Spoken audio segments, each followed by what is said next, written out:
लोमड़ी जो हर नए चांद पर इंसान बन जाती थी। एक घने जंगल में, जहाँ पुराने पेड़ों की शाखाएं आसमान को छूती थीं और नदियाँ चुपचाप बहती थीं, वहाँ एक सुंदर लोमड़ी रहती थी। उसका नाम था रानी। रानी कोई साधारण लोमड़ी नहीं थी। सदियों पहले एक जादूगरनी ने उसे श्राप दिया था, या शायद वरदान, कि हर नए चांद की रात को वह इंसान बन जाती थी।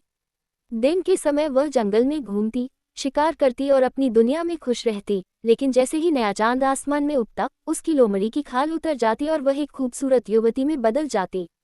रानी को ये बदलाव पसंद नहीं था। इंसान बनकर वह कमजोर महसूस करती थी। उसके पंजे गायब हो जाते, दांत कुंद हो जाते और वह जंगल की आवाजों से डरने लगती। लेकिन सबसे ज्यादा दुख की बात यह थी कि इंसान बनकर वह अपनी पहचान खो देती। नए चांद की रातें उसके लिए एक चुनौती होती, जब वह इंसानी दुनिया में कदम रखती और वापस लौटने का इंतजार करती। एक दिन जंगल के किनारे पर एक छोटा सा गांव था, जहां लोग शांतिपूर्वक रहते थे। रानी ने सुना था कि गांव में एक युवक रहता है, नाम राज, जो जंगल के रहस्यों से मोहित था। वह अक्सर जंगल में आता, पेड़ों से बातें करता और जानवरों को देखता। रानी ने उसे दूर से देखा था, उसकी आंखों में जिज्ञासा थी और दिल में दया। लेकिन वह कभी उसके करीब नहीं गई, क्योंकि वह जानती थी कि उसका राज किसी को पता नहीं चलना चाहिए। फिर एक नया चांद आया। रानी का शरीर फिर से बदल गया। इस बार वह जंगल से बाहर निकल आई। इंसानी रूप में वह एक सफेद साड़ी पहने, लंबे बालों वाली युवती थी। उसकी आंखें अभी भी लोमड़ी जैसी चमकदार थीं।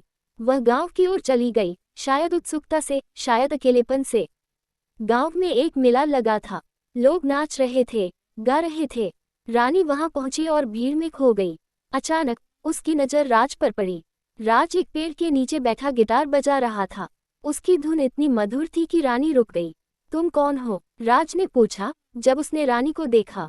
मैं जंगल से हूँ, रानी ने हिचकिचाते हुए कहा।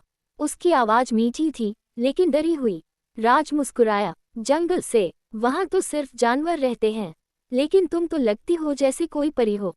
वे बातें करने लगे। राज ने उसे जंगल के बारे में बताया, कैसे वह वहां के रहस्यों को जानना चाहता था। रानी ने चुपचाप सुना। उसे लगा कि पहली बार कोई उसे समझ रहा था। रात बीतती गई और रानी को डर लगने लगा। सुबह होने वाली थी और वह वापस लोमड़ी बनने वाली थी। लेकिन राज के साथ समय इतना सुंदर था कि वह भूल गई। अगले नए चांद पर रानी फिर इंसान बनी और गांव गई। इस बार राज उसका इंतजार कर रहा था।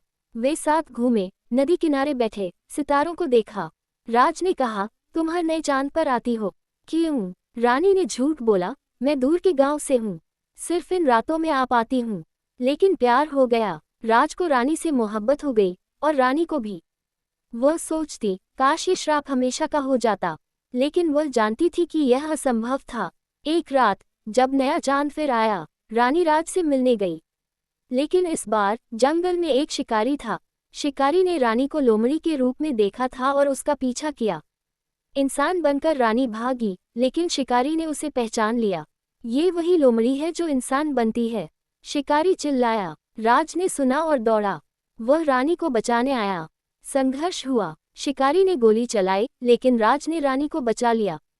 घायल होकर शिकारी भाग गया। लेकिन अब राज को सच पता चल गया। रानी रोने लगी। मैं लोमड़ी हूँ, राज। हर नए चांद पर इंसान बनती हूँ। ये श्राप है। राज हैरान था, लेकिन उसने कहा, मुझे परवाह नहीं। मैं तुमसे प्यार करता हूँ, चाहे तुम लोमड़ी हो या इंसान। रानी ने बताया कि श्राप तोड़ने का एक तरीका है। अगर कोई सच्चा प्यार करने वाला नए चांद की रात को उसे चुंबन दे, तो श्राप टूट जाएगा। लेकिन अगर प्यार झूठा हुआ, तो वह हमेशा के लिए लोमड़ी रह जाएगी। राज ने हिम्मत की। नए चांद की आखिरी रात, जब सुबह होने वाली थी, उसने रानी को चुंबन दिया। जादू हुआ। रानी का शरीर चमका और श्राप टूट गया। वह हमेशा के लिए इंसान बन गई। अब रानी और राज साथ रहते हैं। जंगल अब उनका घर है, जहां वे जानवरों की रक्षा करते हैं। और हर नए चांद पर वे आसमान को देखकर मुस्कुराते हैं, क्योंकि वह रात अब उनके प्यार की याद दिलाती है।